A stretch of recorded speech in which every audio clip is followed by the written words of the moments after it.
해가 바뀌어도 국내 방산 기업의 수주 행보가 이어지고 있습니다. 최근에는 국산 전투기 KF-11 CJ1호기가 역사적인 첫 초음속 비행에 성공했다고 하는데요.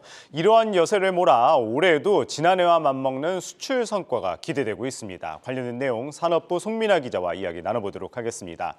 송 기자, 이 정부가 KF-21의 이륙 장면을 공개한 지도 얼마 되지도 않은 것 같은데 벌써 초음속 비행에 성공을 했다고요? 네, 그렇습니다. 이 보라매라고 불리는 이 초음속 비행기, 한국형 전투기 KF-21이 처음으로 이 초음속 비행에 성공을 했습니다.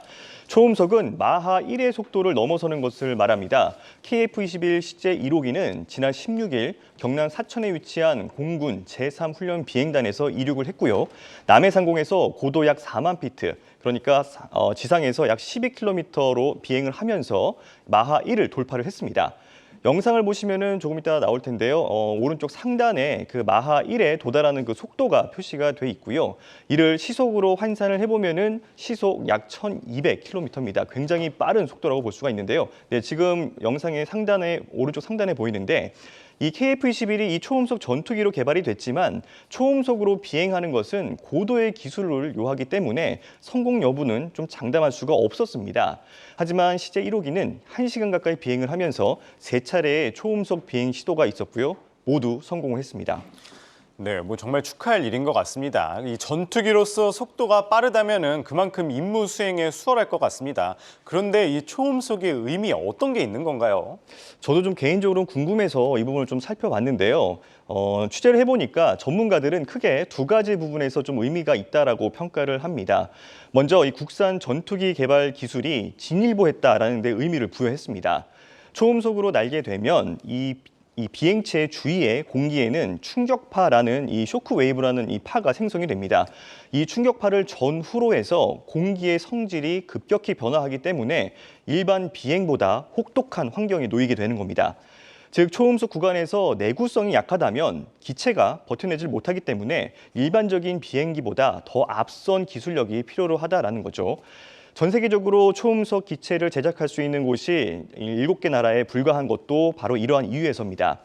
국내 기술로 제작되고 있는 KF-21이 조만간 양산에도 성공을 할 텐데요. 그렇게 되면 우리나라는 세계에서 8번째로 초음속 전투기 생산국 반열에 오르게 됩니다. 참고로 KF-21에는 한국항공우주산업 카이의 기술력이 대거 투입이 됐고요. 또 첫 초음속 비행은 카이 소속 이동규 수석이 조종관을 잡았습니다. 네, 세계에서 8번째로 초음속 비행기를 생산에 이제 성공했다 이렇게 말씀하셨습니다. 그만큼 우리나라가 이 세계에서 기술력을 인정받았다는 의미인 것 같은데 또 다른 의미 어떤 게 있습니까? 네, 그렇습니다. 이 스텔스 성능을 갖춘 현대적인 전투기인 4.5세대 전투기를 만들었다라는 점에서 의미를 찾을 수가 있었습니다. 참고로 현존하는 이 최신 전투기 기술은 미국이 보유한 5세대 스텔스 전투기입니다. 기술력의 차이 때문에 이 KF-21은 100% 완벽한 그런 스텔스 기능은 갖추지는 못했지만 그러면서 이제 4.5세대로 분류가 됐습니다. 하지만 이 A사라고 부르는 최신 위상 배열 레이더를 탑재한다는 점과 또 한국산은 물론 다양한 외국산 이 미사일로 무장을 할 수 있다는 점 등을 내세워서 5세대 전투기에 버금가는 것으로 평가를 받습니다. 미래 전장에선 이 적의 레이더 탐지에 노출되지 않고 전투기가 가진 다양한 무장을 활용을 해서 공중에서 적을 제압하고 이 지상의 목표를 정확하게 타격할 수 있는 KF-21과 같은 이런 전투기가 표준이 되기 때문에 자주 국방의 위상을 더 높일 수 있는 계기도 마련이 된 셈입니다. 네, 결국 이렇게 KF-21이 양산에 성공을 한다면은 이 해외 시장 개척에 나선 이 국내 방산 품목의 위상도 그만큼 높아지는 거 아니겠습니까? 네, 그렇습니다. 업계를 좀 취재를 해보니까요. 이번 KF-21이 초음속 시도에 모두 성공을 하면서 글로벌 시장에서 팔리고 있는 이 국산 전투기의 인기도 덩달아 높아졌습니다. 특히 이 카이의 경공격기인 FA-50 판매에 탄력이 더 붙을 것으로 예상이 됐는데요. 지난해 7월 이 KF-21이 시험 비행에 성공한 이후 기존에는 이 수요가 없었던 중유럽과 아프리카 또 중동 국가 등에서 FA-50에 대한 구매 문의가 많아졌다고 합니다. FA-50은 가성비가 뛰어나다라는 평가를 받고 있지만 대부분 이 검증된 기종을 도입하고 싶어하는 국가가 많기 때문에 신시장을 개척하기가 쉽지는 않았습니다. 그런데 이번 KF-21의 비행 성공으로 간접적으로 이 FA50의 기술력도 검증을 받은 셈이라서 앞으로 수출 국가의 어떤 다변화에도 청신호를 밝히고 있는 셈입니다. 다만 이 KF21이 양산 단계로 가기까지 아직 넘어야 할 산이 좀 남아 있습니다.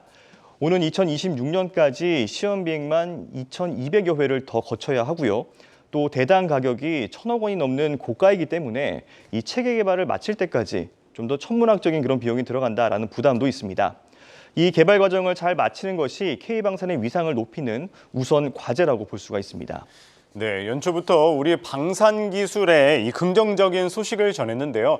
결국엔 관건은 이 지난해에 이어 올해도 우리 방산 기업들의 수출 성과 대박을 이어가는지가 중요할 것 같습니다. 어떻습니까?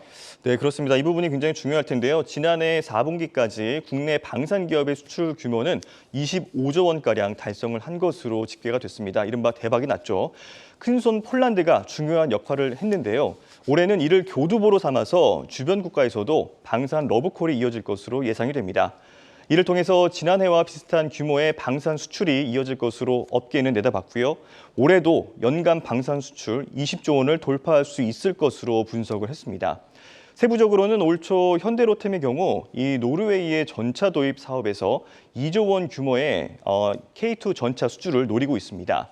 또 카이는 말레이시아의 최대 2조 원 규모의 FA50 수출 계약이 마무리 단계에 접어들면서 상반기 중으로 이 수주를 확정지을 것으로 전망이 됩니다.